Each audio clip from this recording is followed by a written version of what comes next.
Hello friends, how are you? Welcome to Japan Study Center. Today we are going to see the chapter of geography, and what is our topic today? The running water and underground water. There is the most important chapter for geography. The also important here is the underground water. There is the most important topic. The seepage and the water holding capacity of the rock depend upon its space.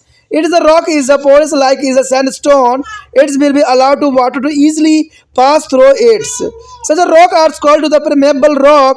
On the other hand, if the rock are not be porous and do not allow to the water to pass through them, they are called to the impermeable is a rock. However, if there are any crack or joint in such a rock, water may be passed through them. That is the most important for underground water. Here is the part of the rain and snow, the melt water which is the accumulate in the rock after the sweeping and through the surface is called underground water. There is the most important underground water definition. The rock through which is the water can pass easily are called permeable rock. And the rock through which is the water cannot pass through are called impermeable rock. There is a pass easily, there is called to a permeable rock, and is a through there is a pass, is a cannot be passed through there is a impermeable rock. And third, the amount of the underground water is a varies from the space to another. It is a role in the shapings. The source of features of the earth is a quite important. Most of it is a work is a confined to be a subsurface is area through it is a play on important role on the surface also. हम जो करने जा रहे हैं अत्यंत महत्वपूर्ण chapter बहते जल और भूमिगत जल का कार्य। देखिए ये जो ज्योग्राफी का चैप्टर है अत्यंत महत्वपूर्ण है और इसके अंतर्गत जो है भूमिगत जल क्या है। देखिए भूमिगत जल होती क्या है, शैलों में जल का जो है रिश्ना तथा उनकी जल धारण करने की क्षमता इस बात पर निर्भर करती है कि शैल कणों के बीच खाली स्थान है या नहीं। यानी ये काफ़ी इंपॉर्टेंट है कि शैल में जल का जो रिश्ना या उनकी जल धारणा को जो धारण करने की क्षमता कितनी है, इस बात पे डिपेंड करती है कि शैल कण के बीच खाली स्थान कितना है। यदि शैल जो है बलुआ पत्थर की तरह जो है सरंध्र है तो जल उनमें आसानी से प्रवेश कर जाती है। ऐसे शैलों को जो है प्रारंभिक शैल कहते हैं और इसके ऐसे शैलों को जो है अपरमय शैल कहते हैं। यानी इसके विपरीत यदि शैल जो है सरंध्र नहीं है तो जल उनमें प्रवेश नहीं करती, उनको हम ऐसे शैलों को जो है अपरमय शैल कहते हैं। तो ये साफ शब्दों में हो गया कि ऐसे शैलों को जो है प्रमुख शैल कहते हैं। यानी किसको, जो बालू पत्थरों की जो है तरह संरंध्र रहते हैं। यानी ये जो होंगे शैले बलुआ पत्थर की तरह संरंध्र रहेंगे और जल में आसानी से प्रवेश कर जाएंगे। ऐसे शैलों को हम प्रमगमय शैल कहते हैं। लेकिन इसके विपरीत जल जिनमें प्रवेश नहीं कर सकते हैं उसको हम अपरमगमय शैल कहते हैं। लेकिन यदि ऐसा शैलों में जोड़ या दरारें होती है तो जल उनमें प्रवेश कर जाती है, जो कि बहुत साधारण बात है। कहते हैं अगर देखा जाए तो वर्षा का जल या हिम के पिघलने से बना जल जब भूमि के अंदर रिस कर शैलों में एकत्र हो जाते हैं तब वह भूमिगत जल कहलाते हैं। तो ये कितनी इंपॉर्टेंट बात है कि वर्षा का जल या हिम के पिघलने से बना जल जब भूमि के अंदर रिस कर शैलों में एकत्र हो जाते हैं तो उसको हम भूमिगत जल कहलाता है। वह शैल जिनमें जल आसानी से प्रवेश कर जाते हैं प्रगमय शैल कहलाती है, तथा वो शैल जिनमें प्रवेश नहीं कर पाते हैं उसे हम प्रगमय शैल कहते हैं। यद्यपि भूमिगत जल की मात्रा विभिन्न स्थानों पर अलग अलग होती है। तो ये तो जनरली बात है कि भूमिगत जल जो है अलग अलग स्थानों पर अलग अलग होती है, लेकिन जो है धरातल की संस्कृतियों की निर्माण के रूप में जो है परिवर्तन इसकी मुख्य भूमिका रहती है और इसका मुख्य कार्य जो है धरातल के नीचे होती है, लेकिन धरातल के ऊपर भी इसका कार्य काफ़ी महत्वपूर्ण होता है। तो one next topic is the most important here water table. What is the water table here? The water table is a mark the upper surface of saturated zone of the groundwater where the pores are completely full of water. The zone are horizontal and permeable to the porous rock which are fully filled with the water are called zone of saturation. The upper level of this zone is below which the rock are completely saturated with the water is called to the underground water. The level or the water table. That is the most important here, the water table. The rock of continually underground water is called to the aquifer. The rock is a containing as here underground water is called the aquifer. The underground, the horizon of porous is a permeable rock which is filled with the water is called zone of saturations. The level of underground water is below which is the rock is fully filled with the water is called the water table. That is the most important here. And the next is types of water table. That is the most important here. The level of the groundwater table away to the fracture and it is never to the same is any area. The level of the water table is controlled by the nature of land surface and the variation in the amount of the rainfall and the character of the underlying rock. The water table is generally higher in the area of high precipitation and also is the area is bordering a river and the lakes. The water table is changes according to the seasons. It is higher in the raining season and the lower during to the summer. On the basis of the availability of the water table is of the two types. The first there is the permanent water table and second here a temporary water table.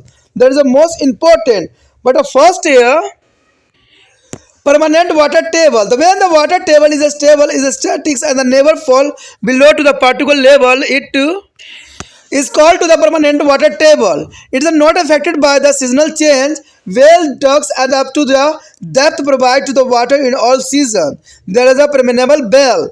There is show the diagram of permanent water table. There is the most important here. There's no wells and deeps bell. The wet season water table and dry season water table.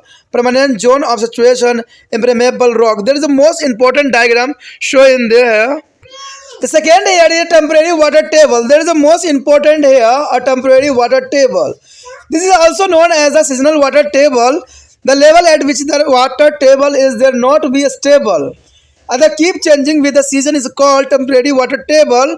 It's mean to that during to the wet season, the water table will be higher than it is during the dry season. It is a water table of the wet season that is a temporarily. The well ducts up to this level are not a perennial. There is a dry up to during to the summer season. You might has been to well dry up there during to the summer season and the become is a filly with the water during to the rain season. It is a because such as the well are ducts up to the temporary water table. Here the most important point, the nature of land surface of variation in amount of rainfall and the nature of the rock affect the underground water table of any area. And the second here, the level below to which the water table never fall is called to the permanent water table. And the next here, the water table which is the change with the season is called to the temporarily seasonal water table. यहाँ पर जो अत्यंत महत्वपूर्ण हमारा topic आया है जल स्तर। देखिए जल स्तर क्या होती है, ये वर्ड जो है काफ़ी आसान लग रहा हो लेकिन जल स्तर के बारे में आप जानिएगा तो बहुत कुछ आपको समझ आएगा। शैलो से होकर रिसने वाले जल बहुत अधिक गहराई तक नहीं जा पाते हैं, यानी शैलो यानी जो है चट्टानों से रिसने वाले जल जो है अधिक गहराई तक नहीं जा पाते हैं। जल के रिसने की एक सीमा होती है। अधिकतर दशाओं में जो है परागण शैलों के नीचे जो है अपरागण शैलें बिछी हुई होती है। वर्षा का जल जो है रिस कर अपरागण शैल तक ही जो है जा पाती है क्योंकि जल इन शैलों के नीचे नहीं प्रवेश कर सकता है। अंततः यह परागण शैलों के रंध्रों और छिद्रों में एकत्र हो जाता है। जल से भरी शैल जो है इन शैलों को जो जलभात या शैल कहते हैं। ऐसी शैल जल के जो भंडारण करने वाली होती है। परागमय और सरंध्र शैलों का वह स्तर जो पूरी तरह से भूमिगत जल से भरा हुआ रहता है, हम उसको सदंतर कहलाता है, यानी समाप्त सदन कहते हैं। इस सदन का जो है ऊपरी तल जिसके नीचे की शैलें पूरी तरह से जल से भरी हुई होती है, भूमिगत जल का जो है तल या जल स्तर कहलाता है। तो ये काफ़ी इम्पोर्टेंट है जल स्तर, जो कि काफ़ी ज़रूरी बात भी रखता है। ठीक है, इन बातों से साफ ये बात हो गया है कि भूमिगत जल के जो है धारण करने वाली शैलों को जलभ तल शैल कहते हैं, यानी जलभत शैल कहते हैं।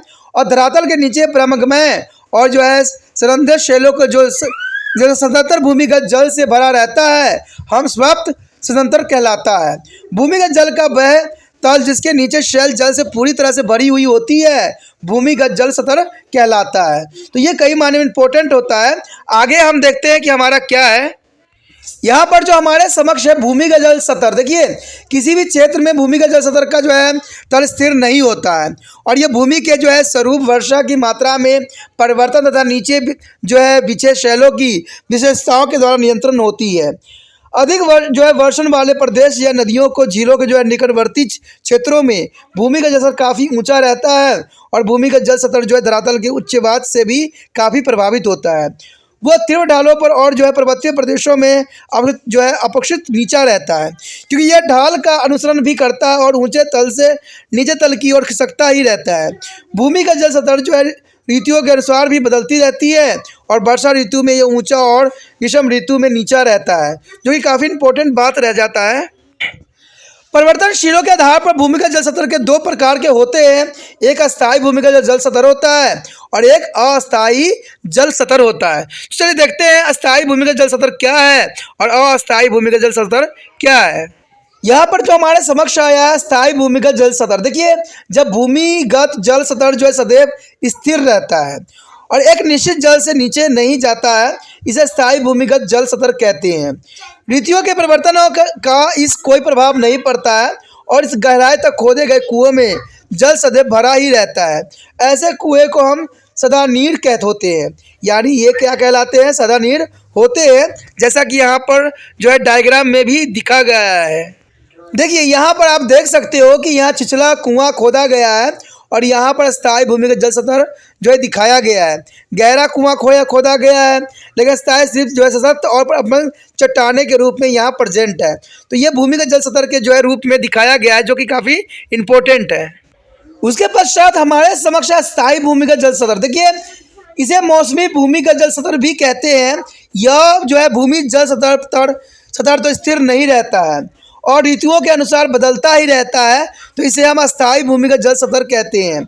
इसका अर्थ यह हुआ कि अस्थायी भूमिगत जल स्तर वर्षा ऋतु में ऊंचा होगा और जो है ये शुष्क ऋतु में यह नीचा होगा। इस प्रकार वर्षा ऋतु का जो है भूमिगत जल स्तर अस्थायी रहता है और इस तल का जो है खोदे गए कुएं जो है सदा नीर नहीं होते हैं। यह ग्रीष्म ऋतु में सूख जाते हैं और अपने जो है ग्रीष्म ऋतु में कुएं को सूखते हुए तथा वर्षा ऋतु में जल से भरा हुआ देखा ही होगा।